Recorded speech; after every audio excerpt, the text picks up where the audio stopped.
We can all do our part to help this world be better. Being generous and humble can warm us like a sweater. Book 26, The Great Mr. Benson.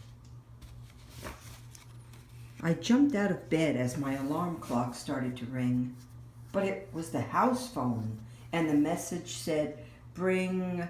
I ran and grabbed the phone, saying, "Hello, hello, Kaylin here." It was Ms. Wellen on the other end. "So glad you answered, dear."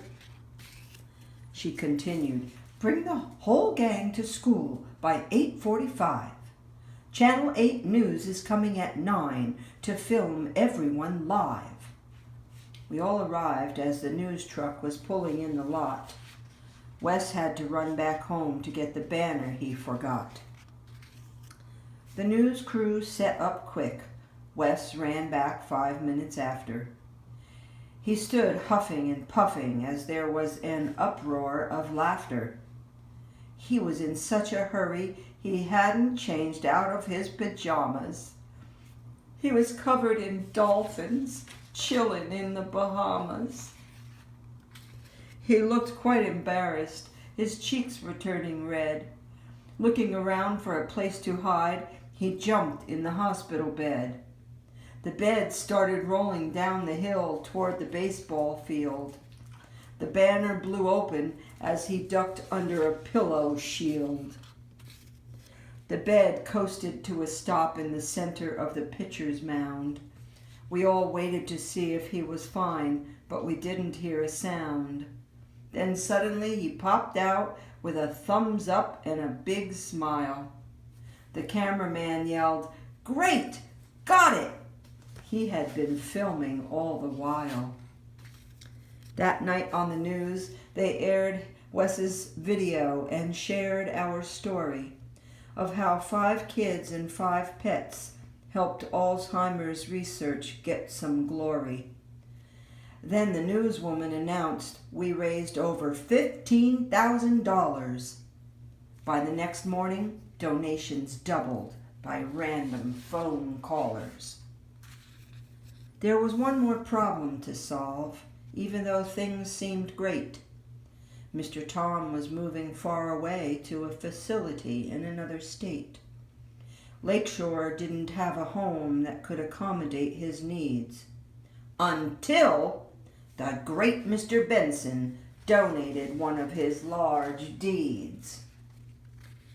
It was a big piece of land for the Alzheimer's Foundation. Down by the lake, they could build a glorious creation. With giant picture windows, polished, shiny, and clean, looking out at the water can be soothing and serene.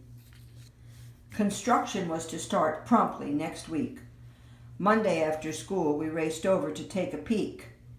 Mr. Benson was there to give the construction team his approval.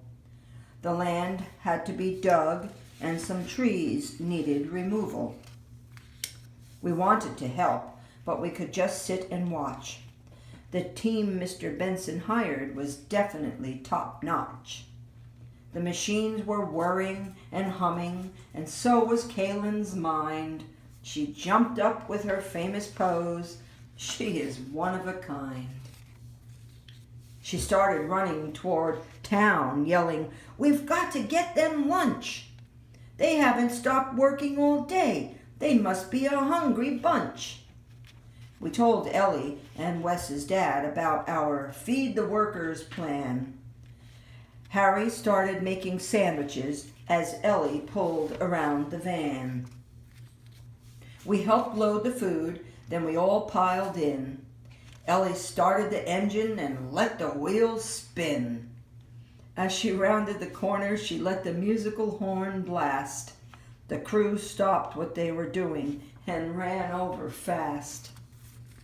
After they ate, they went back to work until late afternoon.